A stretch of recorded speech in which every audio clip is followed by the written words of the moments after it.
Well, hello everyone, and welcome to our workshop today. Today we're going to be talking about really how to update your marketing and stay on the cutting edge with the advent of AI search and how it's kind of starting to really become more prevalent, especially in search engines like Google with all those AI overviews and things like that. So there's a lot that's going to be changing when it comes to how to do digital marketing. So today I think it's going to be a really, really fun session. Hope you guys are taking notes and ready to go here. Most of you guys know who I am. We're marketing consultants for the major remodeling and builders associations here in the country, NARI, the NAHB, as well as the NKBA. I come from the remodeling industry, but also have the balance of also being a little savvy when it comes to computers and everything digital. So it's a good combination. Something that I'm really passionate about. Really, really love the industry, and I love the way that marketing just constantly changes and keeps us on our toes. But this is what we do. This is all we do is really marketing for the home improvement industry, remodelers, builders, home improvement contractors of all sorts. So it gives us kind of a leg up when it comes to understanding your market, understanding the messaging needed, understanding your ideal client and what that ideal customer avatar looks like. So I think that's one thing that sets us apart as opposed to trying to be that generalist marketing agency out there for everyone. Let's go ahead and jump in to the workshop and really let's start with this big keyword shift that's happening. And I probably said more accurately, what we're really talking about here is a paradigm shift, not just a keyword shift. Most remodelers, they think of Google search really as a keyword game. How do I rank for kitchen remodel Denver, for instance? They're always looking at keywords, keyword queries, but AI search is really changing that. It's no longer just what people search for, it's how those searches are answered in the search engines. So tools like Google's Search Generative Experience, abbreviated SGE. You've also got ChatGPT Search, Perplexity, AI, Gemini. They don't just show a list of links anymore. Now you're seeing that they summarize, they synthesize, and they recommend results that they trust. So that's a really, really big shift. And we're going to go into how that shift is applying to what you're doing in terms of your marketing. And so really the question isn't just, how do I rank? That's kind of in the past now. Now it's more about how do I become the business that AI tools trust enough to recommend? Because that's what's going to be showing up in those AI overviews. And so to do that, you really need to think less like an advertiser and more like an educator. Yeah, it's less about volume and more about value. It's about being the expert in your industry and conveying that expertise and experience through your content. And not coincidentally, that's exactly what Google's algorithm is looking for, that expertise that you have, the experience you have, the authority you've built, and of course, trust, what's known as EEAT, the EAT algorithm. And I've talked about that previously in our SEO workshops, and we'll dive into that a little more today as well. And so here's a hot tip. Before you create any marketing content, ask yourself, would this help a homeowner truly understand and trust what I do? And if the answer is yes, then that means you're on the right path for AI search. And so what is AI search and how does it work? Let's jump in and see if we can shed some light on this ever evolving topic. AI search uses machine learning to understand intent. It's not just about words, it's about intent.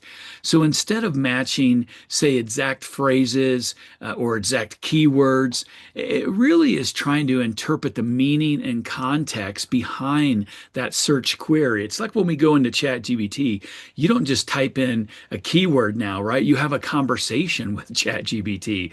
If you have premium accounts like we have, they knows your name, and it says, "Hey Bob, what do you want to talk about today? What can I help you with today?" So it's really about meaning and context behind what you're asking, and not just trying to spit out one word answers. And so, for an example here, if a homeowner types in how to update my outdated kitchen affordably, traditional SEO would try to match those keywords like kitchen remodel cost, or traditional SEO. It might miss that mark completely because that sample search query, that it doesn't really specify anything about the actual cost of a remodel. When you look at that phrase, how to update my outdated kitchen affordably, there's nothing really in there about remodel costs in terms of those keywords. Now, obviously, we know the intent is there, and that is exactly the point. AI search, it is trying to summarize from sources that it deems trustworthy, like blog posts or videos, that will match that keyword intent, not just the words that are being typed. And so AI search uses three signals to decide whose content gets mentioned. The first is going to be authority. Are you really an expert in this topic? And then experience. Do you show real world proof of your work on your website through your social media and all the digital content that you're putting out there? And then trust. Are your reviews and your testimonials consistent with the claims that you're making in your content? And so this is really the new EAT model that I just previously mentioned. This is Google's algorithm: expertise, experience, authoritativeness, and trustworthiness. Now, it's not just Google driving, this, to everyone out there in their algorithm. It's really what AI is using to rank businesses as well. So, we started with that Google Eat algorithm probably 2-3 years ago now, and it's not wavered in what's important, and that's those four words in that acronym: experience, expertise, authority, and trust. So always keep that in mind when you think about content and how you're serving your potential customers, and then how that content is going to be served up in the search engines as well as in AI search. And so here's one key mistake to avoid, and that's keyword stuffing. Now, we've talked about this a lot over the years in terms of SEO strategies. We all know that keyword stuffing is not good content. It's obvious. You can see it when you see those web pages that have 1,000 or 15 words. It's just keywords over and over and over.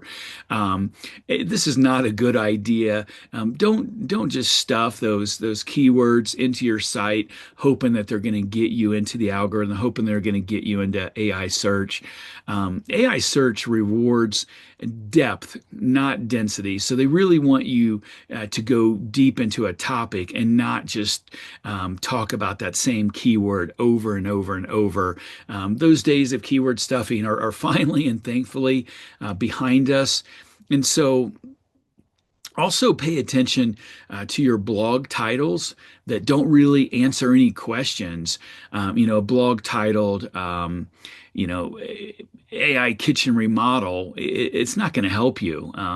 But if you title that, how AI design tools help us plan smarter kitchen layouts, now that's going to work a lot better for you.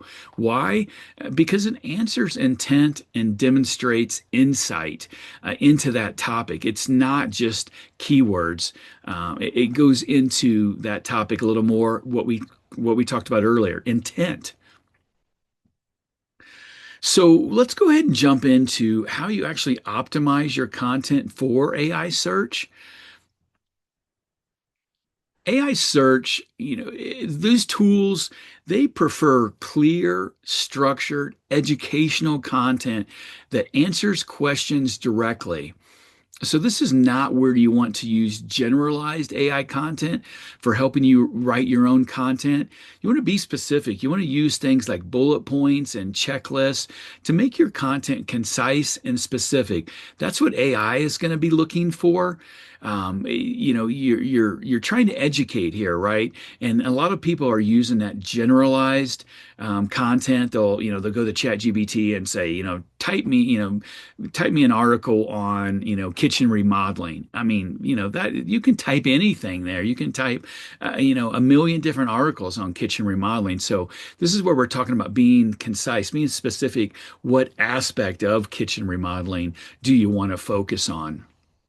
And that's what we're really talking about is focusing on number one, conversational content.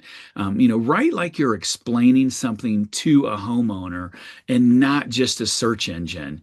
An example would be instead of saying bathroom remodel contractor Denver, that's a pretty common keyword query that people have been using for years and years. But instead of that, write something more conversational, such as here's what to expect when hiring a bathroom remodeling contractor in Denver. And so that's going to be that educational content that we're talking about. It's going to answer questions that consumers have when it comes to hiring, a remodeler like yourself for bathroom remodeling. And then also, pay attention to those FAQs and FAQ based pages. AI tools love that question and answer format. So you can add FAQs to your website. You can add them to your Google business profile. You can even put them into social media. But things like how long does a remodel take, or what's included in a design consultation, or do you help with permitting before a remodeling project starts? Things like that they're directly answering questions that people have, and they're conversational in their intent. And so you can create these FAQ sections. Like I said, you can put them on your website, Google Business profile pages. Now, we also advise our clients that we work with to think about all the questions you've ever been asked by homeowners over the years, and then create your FAQs around those often repeated questions. Those questions keep popping up for you over the years, right? So those are the questions that people are asking. They're going to continue asking those questions, and so you want to have that weave that into your content. You can have an FAQ section, but you can also weave those answers into your content as people read your web pages. They're getting their questions answered. So that's always a good idea for your content as well. And then third, you also want to focus on project storytelling. AI uses real examples to support its summaries, those AI overviews. So, for example, your before and after stories can become featured mentions in those AI overviews if they're written clearly. And so, as you tell your story, you want to focus on describing that problem and then detail the process that you went through. And then lastly, share the result of that transformation. So you're taking a before and after, and instead of just, showing that before and after picture, you're telling a story. You're telling the problem up front. What is it that the homeowners came to you for? What dream are they trying to realize for their kitchen space, for the new cabinets they're putting up? And then you talk about how you collaborated with the client and work through some of the ins and outs of form and function and aesthetics and what's going to work for their family, and how you kind of came up with that design. And then lastly, you share that transformation. You show that before and after, and you talk about how it works, and maybe even get that video testimonial from a customer too. Those are really, really powerful when you're able to put those on your site, as well as share those across social media, YouTube, TikTok, whatever it may be. And here's another tip, another mistake that you want to avoid. And I mentioned this before. Don't rely on those generic AI generated blog posts. AI can write content fast, but without your unique experience, your unique voice, the brand of your company, it's just going to blend in that generated content with everyone else's.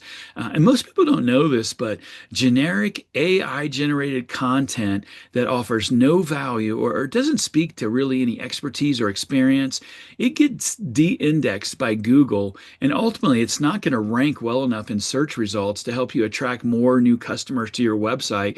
Matter of fact, I mean, when it gets de-indexed, it's probably not going to rank at all. Those pages will never ever show in the search results because it's just generic content. I know that Google has de-indexed millions of pages in just the last couple of years because it's just, it's garbage in, garbage out when you go to a AI bot to actually write that.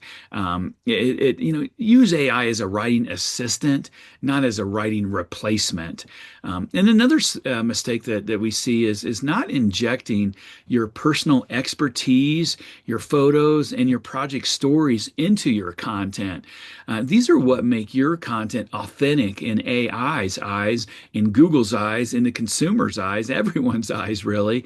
It's the difference in talking in generalities versus relating real stories and real experiences that you're creating with your company, with your remodeling projects for your customers. And so here's an action plan that you can implement right now. Create one long form blog per month that answers specific questions that homeowners are asking. And so you can use tools like ChatGPT or Google's Gemini or Answer the Public to find those real homeowner queries. What are people asking? You see those queries filled in when you start typing a query. Google usually gives you a whole bunch of other queries that are related. Usually those are at the bottom of the search page. They're related queries, and so you can use those tools, and there's many of them out there too. And it's going to give you a lot of ideas on what consumers are really searching for, whether that be topics that center around cost or project timelines, maybe questions to be asking potential remodelers like you that they're going to eventually be talking to. So the list is endless when it comes to the number of queries that consumers are going to have for you. There's going to be probably 10, maybe 12, 15 really common ones that pop up over and over, but everyone thinks differently. So everyone's going to have different things that they're asking. Maybe people that are more detail oriented are going to go a little deeper into things that they want to know before they work with you. And then another part of your action plan should be adding schema markup into your website. And this can be in the form of FAQs, it could be local business schema, it could be your review schema. This is going to help AI understand your content better. So, from article schema that tells readers about the article, who's the author, or when that article was published. Local business schema that provides info on location, where your showroom might be, where your other locations might be, what your business hours are, or maybe using that FAQ schema that's structured properly in order to detail all those FAQs that we've been talking about. There's other types of schema to use too, from product schema for your team member profiles, or even how-to schema, for guides that you might be offering. Really, the more that you focus on what Google and AI engines are looking for, the more chance you have in showing up in those search queries, in those AI overviews that we're seeing featured more and more in Google now. And then here's another action plan. One of the most basic things that hopefully you've already done, but if you haven't, you need to optimize your Google business profile. AI tools are pulling data from those business profiles pretty often, especially for local searches when people are looking for that local contractor. So, make sure you have all your contact info listed. Make sure your business hours are up to date, especially when we have holidays coming up. Make Make sure you're changing those business hours if you're going to be out. Make sure you list all the services that you offer, all the areas that you serve. There's plenty of room to do that in your Google Business Profile. It's built for that. And of course, you want to be adding photos on a weekly basis, different photos of projects before and afters, even videos in there, videos of you walking the project, or maybe talking with a customer, maybe even doing your own little interview that talks about a project or what it's like working with your company. And then, of course, last but definitely not least, is getting more reviews is really high on the list of things that you need to be doing for your Google Business Profile. We know that when all things are considered equal, the company with the most reviews is usually going to win out in every case. And so next, let's talk about turning that AI visibility into new opportunities. Once AI starts pulling your content, you're going to get more organic reach, but that visibility isn't enough. You're going to need a conversion plan behind it. So that's something we always talk about with our clients as well. It's one thing to get someone to come to your website. Now you have to have conversion elements on your website to actually convert them into, someone that's going to dial the phone and actually want to talk to you, book an appointment, or submit a web form. That conversion is really what matters. And so here's the system when it comes to conversions. You're trying to attract people to your website, to your brand with content. And that's going to be in the form of your website content as well as your educational blogs. Those are going to get summarized by AI tools. And then, of course, that's going to drive more and more visibility, get you on page one probably, and that's going to drive more visits to your website. But next, you need to capture them with offers.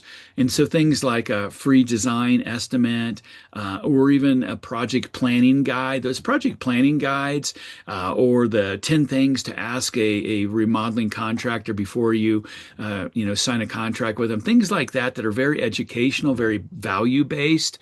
Those are the things that are going to really get people tied into your brand versus someone else not doing that. Plus the added benefit of getting them into your world, getting them into your CRM now. Now you can call, email them, keep them up to date with their email newsletter, things like that.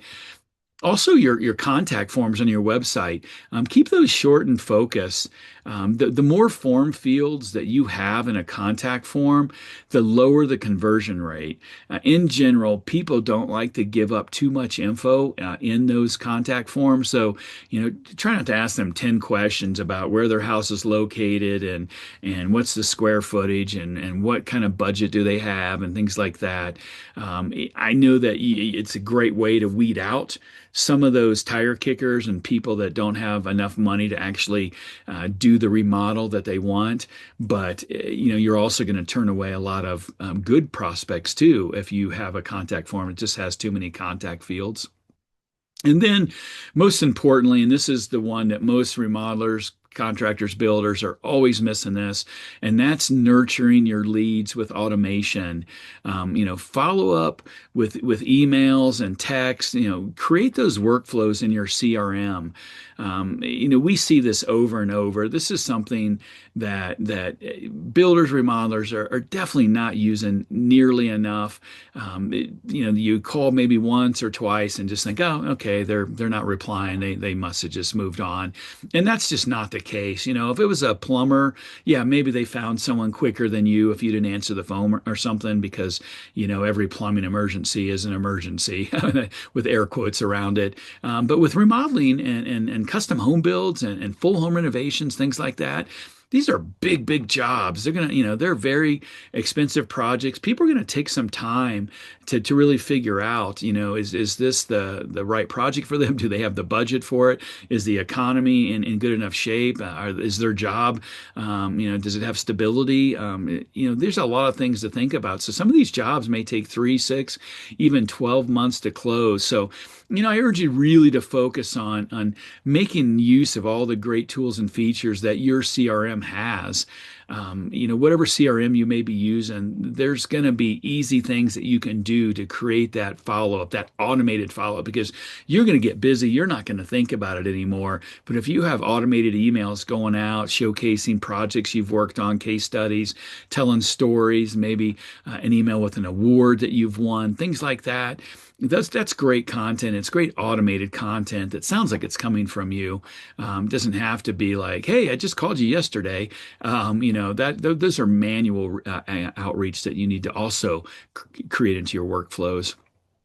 And then, just remember that AI search traffic, it's often going to convert at a much slower rate. Most of these people are in research mode. They're just trying to find some answers, get some ideas. And so now it's your job to nurture them until they're ready to actually move forward with you. And that's where automation becomes your friend. It's not about working harder, but working smarter. That's the key. And some tools to help you adapt to this ever changing environment to help you be able to automate more.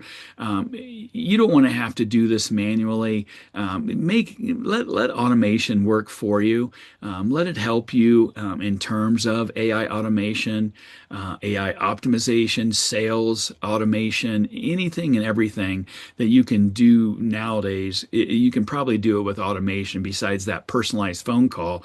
And even now, AI has got, so good that it can make outbound calls for you and set up appointments. It's pretty fascinating where that's gone. But here are some tools that you can use. Just depends on the purpose, what tool you're going to be using, when it comes to, keywords or topical ideas.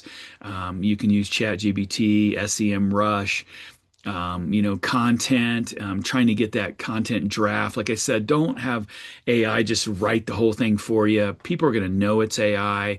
It's usually a little more generic because you're not giving it good inputs to get very specific topics addressed in your content. There's ChatGPT, Right Sonic, in Claude and Gemini. There's all kinds that you can use there.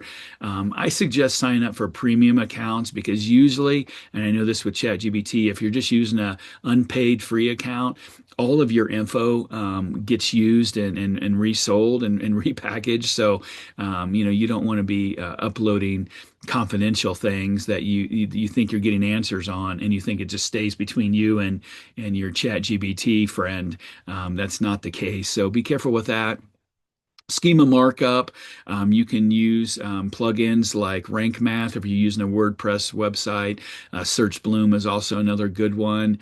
We talked about your Google Business Profile for local visibility. I see a lot of those profiles set up, but they're not very well optimized.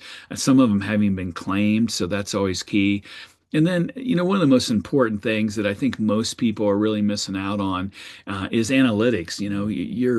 The analytics that you're using, usually Google Analytics 4, you can go in your search console and you can get all kinds of information out of there from what pages are being visited, how long people are spending on those individual pages, other tools like heat mapping that show you where people are actually moving around on your website. So there's a lot of information that you can get.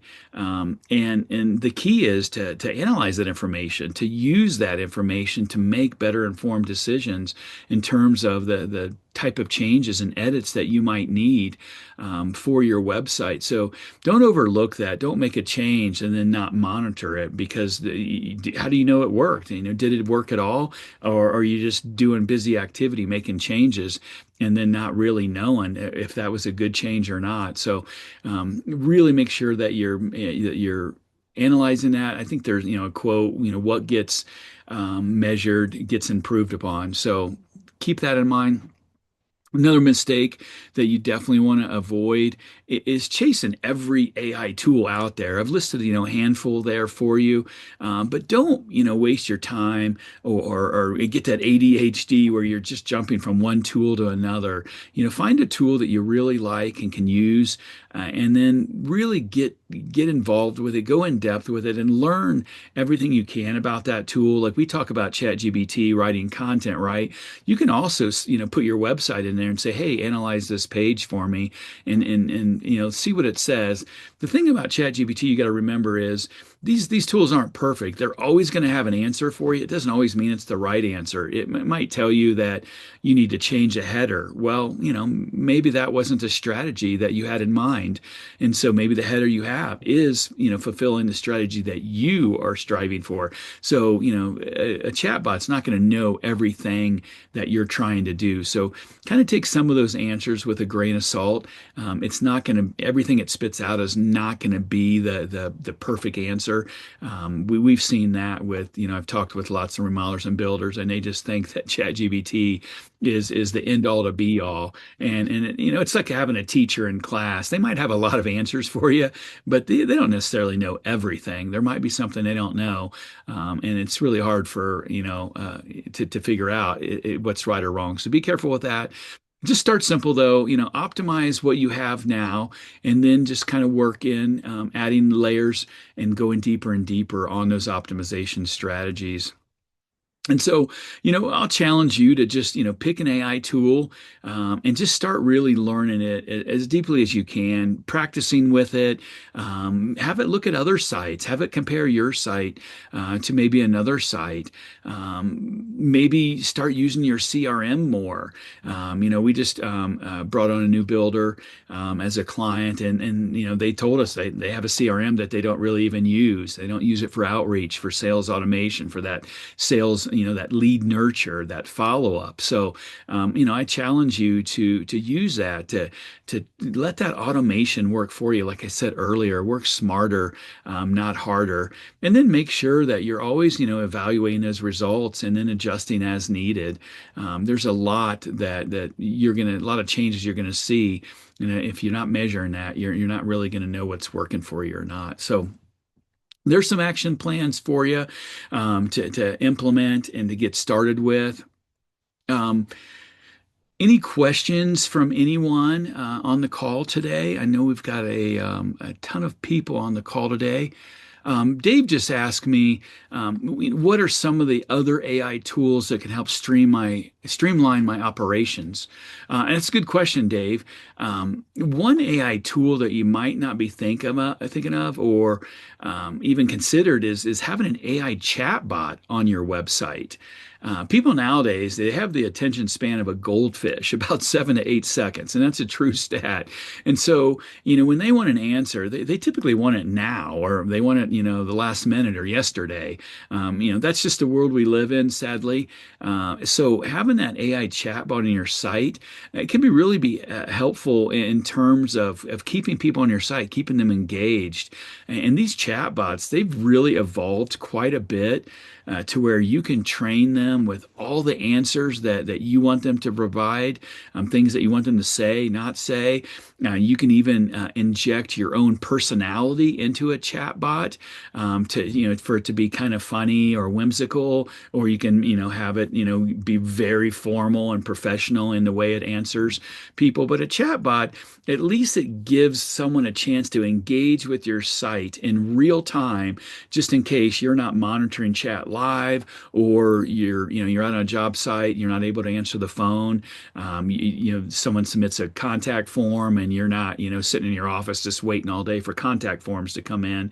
So an AI chatbot can really help you. Again, we're not you're not trying to think of it as replacing you as a salesperson or as a design consultant that can talk with somebody. It's just a bridge to help get that customer to you without dropping the ball on a missed call or something like that. And then there's also design tools like Vera AI and RenoWorks Pro, which let you upload photos, and then you can use that uploaded photo, incorporate some design tools that lets you change out colors, materials, surfaces, all kinds of stuff, so that you can really use these in your one-on-one consults with a client right out there at their house. Tools that will help you close more jobs and really help you wow the customer with all the possibilities for that renovation they're thinking about. If you've prepared ahead of time and you've got some photos, you can do that in live time right there at the kitchen table with them, and they go, oh my God, this is what I want. So it gives you a way to be more creative with them and to really open up the possibilities for them on what they can do with their renovation project.